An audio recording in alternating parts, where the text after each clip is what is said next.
आज हम हिंदी व्याकरण के बारे में अध्ययन करेंगे, जिसका टॉपिक होगा सर्वनाम। सर्वनाम शब्द का अर्थ होता है सबका नाम। इसका अर्थ क्या होता है? सबका नाम। वाक्य में संज्ञा की पुनरुक्ति को दूर करने के लिए संज्ञा के स्थान पर प्रयोग किए जाने वाले शब्दों को सर्वनाम कहते हैं।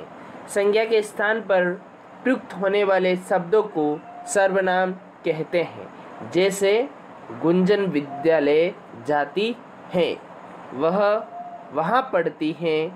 पहले वाक्य में गुंजन तथा विद्यालय शब्द क्या है? दोनों संज्ञाएं हैं। एक व्यक्तिवाचक, दूसरा विद्यालय वो स्थानवाचक। दूसरे वाक्य में गुंजन के स्थान पर वह तथा विद्यालय के स्थान पर वहाँ शब्द प्रयुक्त हुआ है। अतः वह और वहाँ शब्द संज्ञाओं के स्थान पर प्रयुक्त हुए हैं, इसलिए इन्हें सर्वनाम कहते हैं। ठीक है, सर्वनाम किसे कहते हैं आपको समझ में आ गया? यानी संज्ञा के स्थान पर प्रयुक्त होने वाले शब्दों को सर्वनाम कहते हैं। जैसे गुंजन विद्यालय का उदाहरण देखा था, जिसमें वह वहाँ दोनों का प्रयोग हुआ था। सर्वनाम के कुल 6 भेद होते हैं, जिसमें पहला है पुरुषवाचक, दूसरा है निश्चयवाचक, तीसरा है अनिश्चयवाचक, चौथा है निजवाचक और पांचवा है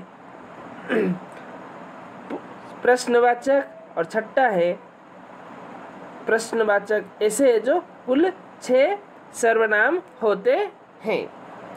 पहला है पुरुषवाचक सर्वनाम। पुरुषवाचक सर्वनाम किसे कहते हैं?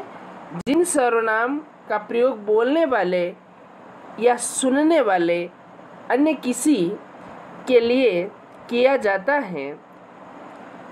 बोलने वाले या सुनने वाले के लिए किया जाता है, उसे पुरुषवाचक सर्वनाम कहते हैं। उसके स्थान पर बोलने वाले, सुनने वाले के स्थान पर जिस शब्द का प्रयोग किया जाता है, वह पुरुषवाचक सर्वनाम कहलाता है।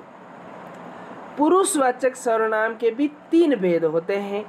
उनमें जो पहला भेद होता है उत्तम पुरुषवाचक सर्वनाम। कौन सा होता है? उत्तम पुरुषवाचक सर्वनाम। वे सर्वनाम शब्द जिनका प्रयोग बोलने वाला व्यक्ति स्वयं अपने लिए करता है, उसे क्या कहते हैं? उत्तम पुरुष सर्वनाम। जैसे मैं विद्यालय जा रहा हूँ, हम सभी खेलने जा रहे हैं, मुझे ये काम दिया गया है, मेरा यह घर है, हमारा यहाँ गांव है, हमें सत्य बोलना चाहिए। यानी स्वयं के लिए जिन शब्दों का प्रयोग होता है, वह उत्तम पुरुष सर्वनाम कहलाता है। दूसरा है मध्यम पुरुष सर्वनाम। वे सर्वनाम शब्द जो सुनने वाले के लिए प्रयुक्त किए जाते हैं, उन्हें मध्यम पुरुष सर्वनाम कहते हैं। जैसे तू, तुम, तुझे, तुम्हें, तेरा, आप, आपका, आपको आदि। हिंदी में अपने से बड़े या आदरणीय व्यक्ति के लिए तुम की अपेक्षा आप सर्वनाम का प्रयोग किया जाता है। यानी तुम शब्द की जगह कौन से शब्द का प्रयोग किया जाता है? आपके। ये किस काम आता है? आदर भाव के लिए प्रयोग किया जाता है। और तीसरा है अन्य पुरुषवाचक सर्वनाम। वे सर्वनाम जिनका प्रयोग बोलने तथा सुनने वाले व्यक्ति किसी अन्य व्यक्ति के लिए प्रयुक्त करते हैं। वे सर्वनाम जिनका प्रयोग बोलने वाले तथा सुनने वाले व्यक्ति किसी अन्य व्यक्ति के लिए प्रयोग करते हैं। यानी न तो सुन रहा है उसके लिए, न ही बोल रहा है उसके लिए प्रयोग करते हैं, उसे क्या कहते हैं? उसे अन्य पुरुष सर्वनाम कहते हैं। जैसे वह, वे, उन्हें, उसे, इसे, उसका, इसका आदि। ये सभी क्या है? अन्य पुरुष सर्वनाम। यानी पुरुषवाचक सर्वनाम के कितने भेद हो गए?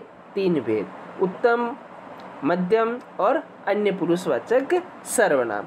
और अब हम सर्वनाम का दूसरा भेद समझते हैं, निश्चयवाचक सर्वनाम।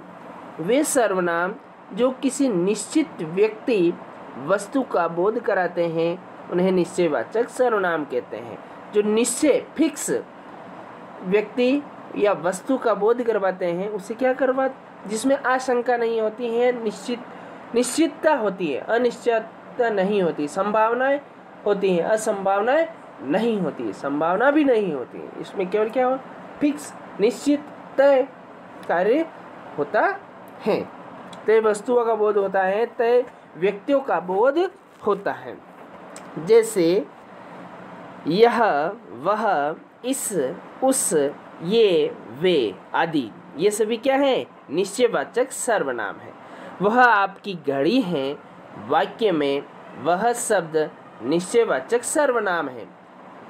यह, वह आपकी घड़ी है, वाक्य में वह शब्द क्या है, निश्चयवाचक। वह यानी फिक्स है, निश्चित है, उसी के लिए प्रयोग किया जा रहा है।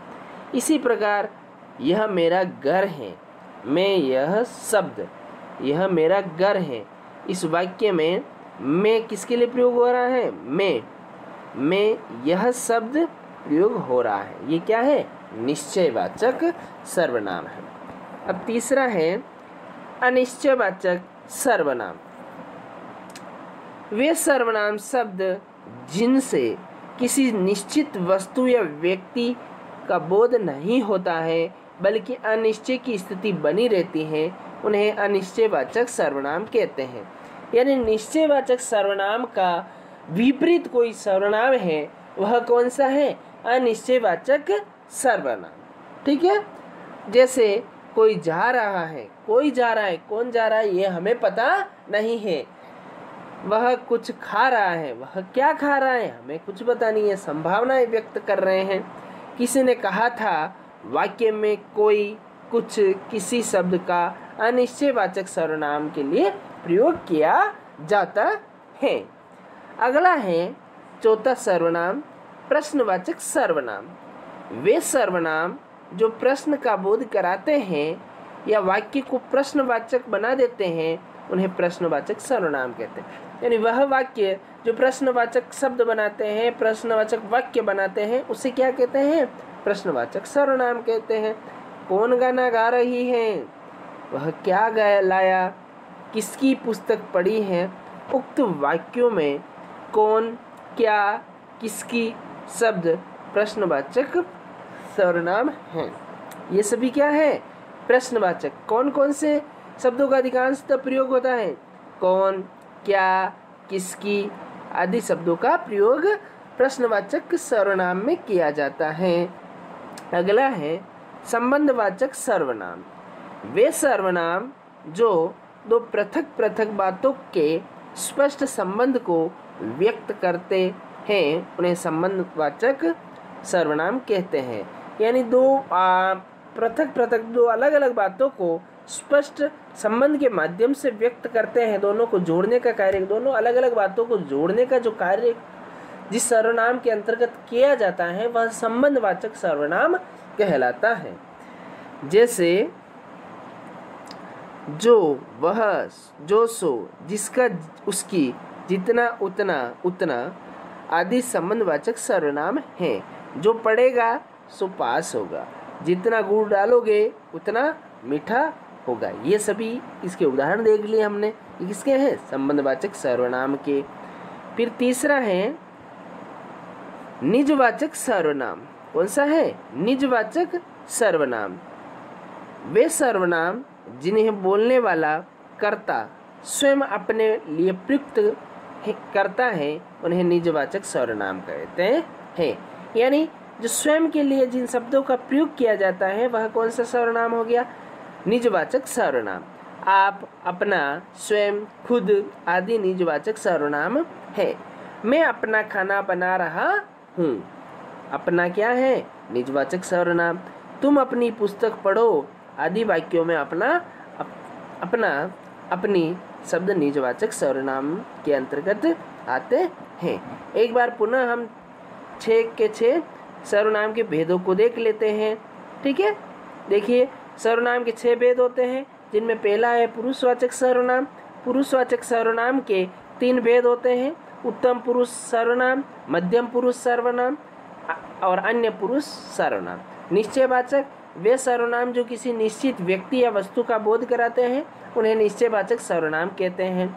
अनिश्चय सर्वनाम वे सर्वनाम शब्द जिनसे किसी निश्चित वस्तु या व्यक्ति का बोध नहीं होता है, बल्कि अनिश्चय की स्थिति बनी रहती है, उन्हें अनिश्चयवाचक सर्वनाम कहते हैं।